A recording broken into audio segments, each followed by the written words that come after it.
As emoções são normais, mas às vezes, depois de uma explosão de raiva ou uma crise de choro, você pode se sentir muito mais fragilizado emocionalmente. Sentir emoções intensificadas ou como se você fosse incapaz de controlar suas emoções pode se resumir a escolhas de dieta, genética ou estresse. Também pode ser devido a um problema de saúde, como depressão ou hormônios desbalanceados. Muitas possibilidades, né? Com certeza. Mas antes da gente falar disso, sejam muito bem-vindos por aqui, tanto você que já é de casa, quanto você que está chegando agora. Fica à vontade para participar dos vídeos. Deixa aqui o seu comentário, seu like, sua inscrição. Tudo isso pode parecer uma coisa simples, mas são muito importantes e fazem toda a diferença para a gente fazer um canal cada vez mais legal para todo mundo. Dá essa força aí pra gente, vamos lá? Valeu? Bom, por que eu fico tão emotiva ou emotivo? É uma pergunta difícil de responder, principalmente por dois motivos. Muitos fatores diferentes afetam como nos sentimos emocionalmente. Tudo, desde a sua genética até o que você comeu no café da manhã e quanto você dormiu na noite passada, desempenha algum papel em como você se sente emocionalmente. Não há um padrão claro de quanta emoção é normal. Um exemplo: não existe um livro de regras que diga que sentir 6 em uma escala de 10 de raiva é normal, mas que 8 de 10 nessa raiva é anormal. Ou sentir raiva por alguns minutos é normal, mas sentir isso por algumas horas é anormal. Ainda assim, muitas pessoas experimentam níveis mais elevados e prolongados de emoções dolorosas. E embora essa emotividade excessiva às vezes se deva a fatores fora do seu controle, na maioria das vezes esse não é o caso. Normalmente são os fatores psicológicos sutis que são a verdadeira causa do sentimento excessivo. E essa é uma boa notícia, porque em geral, muito da sua psicologia está sob seu controle, ao contrário dos seus genes, ou do que seus pais fizeram com você quando você ainda era criança. A gente vai falar aqui de algumas causas psicológicas sutis, mas muito poderosas de emotividade excessiva. Se você aprender a identificá-las em sua própria vida, há uma boa chance de usar esse conhecimento para regular suas emoções de maneira mais eficaz e, como resultado, se sentir um pouco mais equilibrado emocionalmente. Então vamos lá? Número 1. Expectativas não verificadas. Expectativas são crenças sobre como outras pessoas ou coisas no mundo deveriam se comportar ou ser. Existem dois problemas principais com as expectativas que muitas vezes levam a níveis elevados de emoção. Elas raramente são atualizadas com a frequência que deveriam. Suponha que você tenha uma expectativa de fazer um trabalho nota 10 o tempo todo. Embora isso possa ter sido razoável para você quando era um aluno muito inteligente na escola, pode não ser tão razoável agora que você é um profissional de 45 anos, que trabalha de segunda a sábado, tem um financiamento enorme, 4 filhos e pais doentes. Em outras palavras, sua expectativa de um trabalho estelar o tempo todo é a força motriz por trás do seu perfeccionismo. E o seu perfeccionismo provavelmente está gerando muito excesso de ansiedade, estresse e autocrítica. Frequentemente, a gente usa as expectativas como mecanismos de defesa. Quando você acredita que algo ou alguém deve ser ou agir de determinada maneira, isso pode dar uma falsa sensação de certeza e controle sobre as coisas que fundamentalmente não estão sob o seu controle e, portanto, geram ansiedade. Por exemplo, a sua expectativa de que os seus filhos sejam alunos exemplares e a sua família seja o modelo ideal da sociedade é realmente uma preocupação genuína ou é mais para aliviar a sua ansiedade e culpa por não estar suficientemente perto da sua família e isso ter efeitos negativos sobre eles e sobre as pessoas que podem te julgar? A ilusão de controle e certeza que vem da expectativa pode nos fazer sentir melhor no momento, mas a longo prazo tende a nos fazer sentir piores, porque é uma forma de negação. Há uma hora e um lugar para as expectativas. Mas o problema é o seguinte: se você nunca verificar suas expectativas, atualizá-las ou investigar a função que elas estão realmente desempenhando, elas podem facilmente levar a uma grande quantidade de sofrimento e angústia emocional desnecessários. O truque é ter certeza de que você está sendo atencioso e intencional com as suas expectativas. Número 2. preocupação. Quando as pessoas dizem que se sentem muito emocionadas, normalmente elas estão ansiosas. Mas aqui está o que muitas pessoas não entendem sobre ansiedade. A ansiedade não acontece simplesmente. Ela é criada e mantida pelo hábito mental de se preocupar. Essa distinção entre a ansiedade que você sente e a preocupação que leva a ela é crucial. Porque se você quiser se sentir menos ansioso, a única solução real é aprender a controlar melhor o seu hábito de se preocupar. A preocupação é uma forma de pensar, uma versão de conversa interna negativa. Envolve tentar resolver problemas que no futuro, 1. Não são realmente problemas, ou 2. Você não é capaz de resolver. Como todas as outras emoções, a ansiedade não é algo que você pode influenciar diretamente. Você não pode decidir ser menos ansioso, assim como não pode decidir ser mais feliz. As emoções não funcionam assim. Só podemos influenciar nossas emoções indiretamente, principalmente por meio da maneira como pensamos. Se você está constantemente preocupado com o futuro, vai se sentir muito mais ansioso do que o necessário.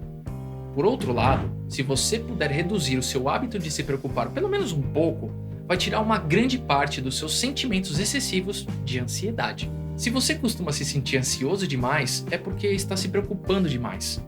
O truque aqui é validar a ansiedade e assumir o controle da preocupação. Número 3. Ruminação. Pensa em ruminar como remoer o problema. Ruminar é o outro lado da preocupação. Quando nos preocupamos, nos engajamos em pensamentos inúteis e na solução de problemas sobre o futuro, usando a nossa imaginação. Quando ruminamos, pensamos de forma improdutiva no passado, usando a nossa memória. Por exemplo, você chega em casa do trabalho e tenta brincar com seus filhos, mas continua pensando naquele comentário idiota que o seu gerente fez para você durante uma reunião no trabalho ou depois de uma briga com a sua namorada. Você repensa a briga repetidamente e busca em sua memória todos os momentos do passado em que ela foi igualmente culpada pelas coisas que ela tá te criticando. Essa ruminação costuma ser boa ou até útil, porque parece que você tá trabalhando e resolvendo os problemas. Mas, na realidade, você não pode controlar o passado mais do que pode controlar o futuro. Quando você fica preso ao hábito de ruminar, isso só alimenta sua raiva e vergonha a longo prazo. E como resultado, faz com que você se sinta mais instável emocionalmente. Também como a preocupação, a ruminação tende a ser compulsiva, porque, muito brevemente, nos faz sentir bem. Dá uma sensação de controle que alivia temporariamente nossas ansiedades ou inseguranças. Isso não significa que pensar no passado não possa ser útil às vezes. Refletir com calma e objetividade sobre o nosso passado pode ser extremamente útil e produtivo. Então, como você sabe se está fazendo uma ruminação inútil ou uma reflexão útil? O melhor indicador para distinguir reflexão útil de ruminação inútil é a intencionalidade. Quando a gente fica preso em ciclos de ruminação inútil, é normalmente um processo relativamente irracional e reativo. Por outro lado, a reflexão genuína geralmente é intencional. A gente faz propositalmente e com atenção. A reflexão útil sempre visa compreender e não sentir. É mais racional e menos emotiva.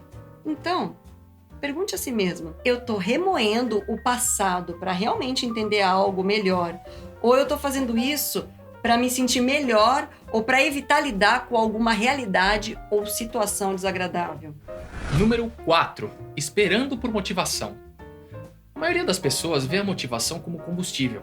Quando você se sente bem o suficiente, inspirado ou motivado o suficiente, isso te dá energia para fazer as coisas. Embora haja alguma verdade nessa ideia de que se sentir bem nos ajuda a agir, quando visto isoladamente é realmente perigoso. Se sentir bem torna mais fácil fazer coisas difíceis, mas não é um requisito para fazer coisas difíceis. O que faz muito sentido se você botar nessa perspectiva. Se alguém, por exemplo, apontasse uma arma para sua cabeça e dissesse para você ir para academia e andar por 1 hora, você poderia fazê-lo, independentemente de como se sentiu inicialmente. Ou, se alguém dissesse: eu vou te dar 1 milhão se você terminar aquele livro que você pretendia escrever, você poderia terminar. independentemente de estar se sentindo inspirado ou não. A questão aqui é simples. Somos perfeitamente capazes de fazer coisas difíceis, embora não tenhamos vontade. Mas aqui está a parte mais importante dessa ideia. Fazer coisas importantes nos faz sentir bem. Trabalhar em um projeto criativo, independentemente de como você se sente, faz você se sentir mais inspirado. Ou ir para a academia, independentemente de como você se sente, faz você se sentir mais energizado. A ação leva à motivação com a mesma frequência que a motivação leva à ação. O problema é que a maioria das pessoas realmente não acredita nisso. Então elas ficam sentadas esperando para fazer coisas importantes até que tenham vontade. Mas infelizmente, esse hábito de esperar por motivação leva a muita vergonha, tristeza e autocrítica crônica. Porque você está essencialmente vivendo em um estado crônico de procrastinação, adiantando as coisas que você sabe que deveria fazer e fazendo algo mais fácil. Quando esse hábito fica realmente enraizado, leva a um estado de baixa autoestima, o que torna extremamente vulnerável a emoções difíceis e mau humor.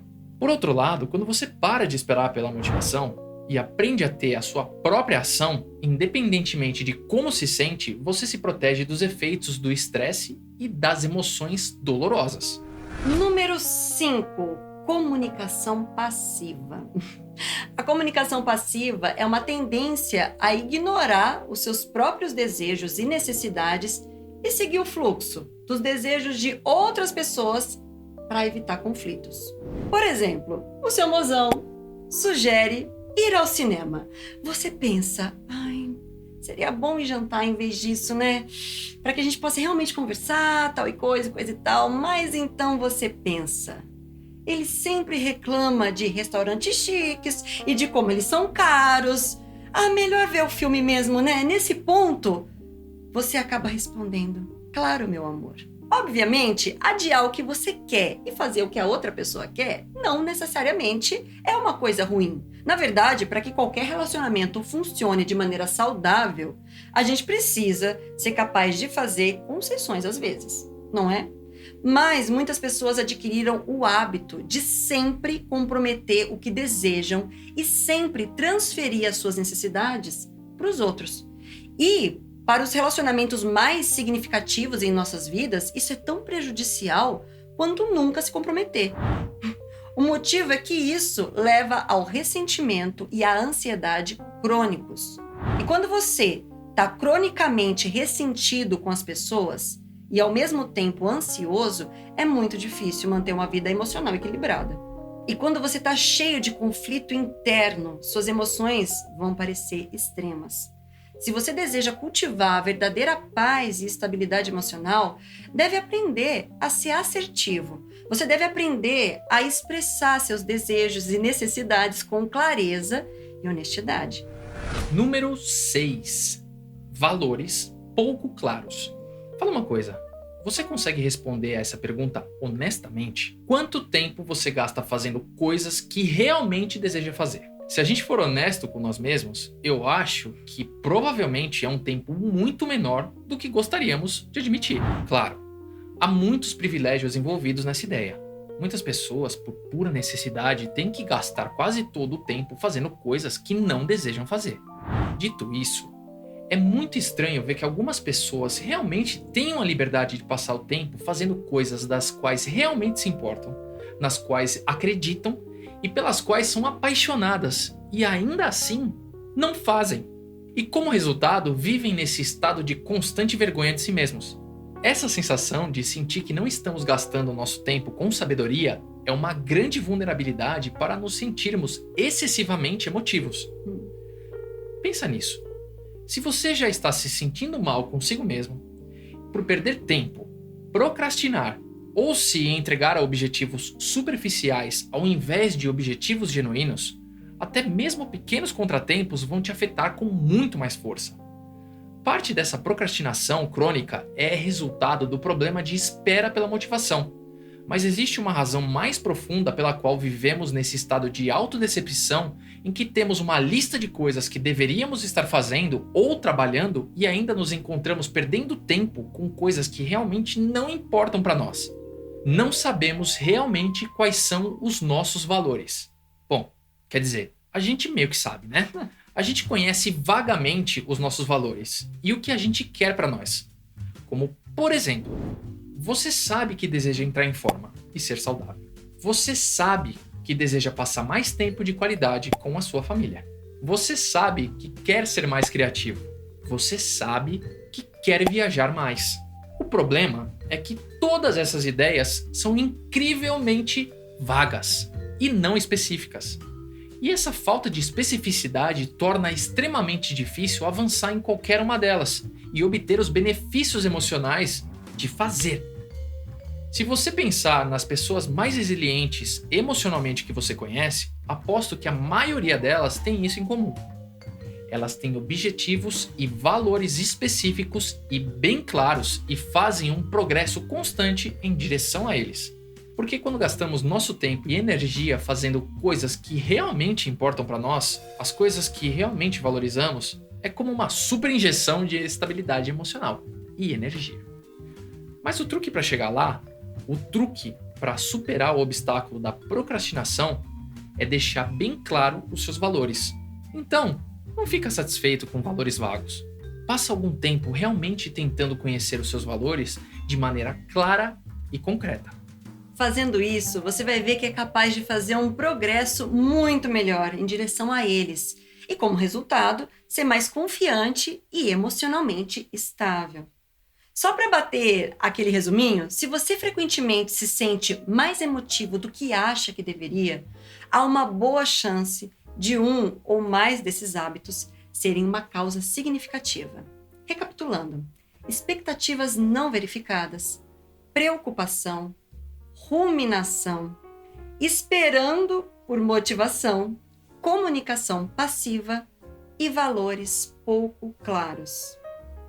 Olha só, não que emoção seja uma coisa negativa, a gente não está querendo dizer isso, mas que, assim como o pensamento que a gente não consegue controlar não faz bem pra gente, creio que aprender a controlar as emoções é muito importante para que a gente não se desgaste com elas, para que a gente possa usufruir do melhor que elas têm para oferecer pra gente, não é verdade? Com certeza, porque uma pessoa emocionalmente fraca, ela está sujeita tanto a doenças físicas quanto doenças psicológicas, e a gente sabe muito bem disso. Eu me considero uma pessoa emotiva, mas eu acredito que eu venho aprendendo a controlar. E se considerar uma pessoa emotiva não quer dizer, a gente não está querendo dizer só pro lado ruim. Não. Uma pessoa emotiva pode ser uma pessoa, emoções boas, né? Desde que você consiga controlar e não deixar isso se tornar, por exemplo, uma ansiedade. Sim, exatamente. Então pensa aí, alguma dessas alternativas bateu para você? Reflete sobre isso, deixa aqui sua opinião, faz essa troca com a gente, de repente, para te ajudar e ajudar outras pessoas. Compartilha esse vídeo, deixa aqui seu like e quer mais? A gente se vê no próximo vídeo. Exatamente. Não deixa a gente aqui esperando, a gente espera. Beijo, feliz.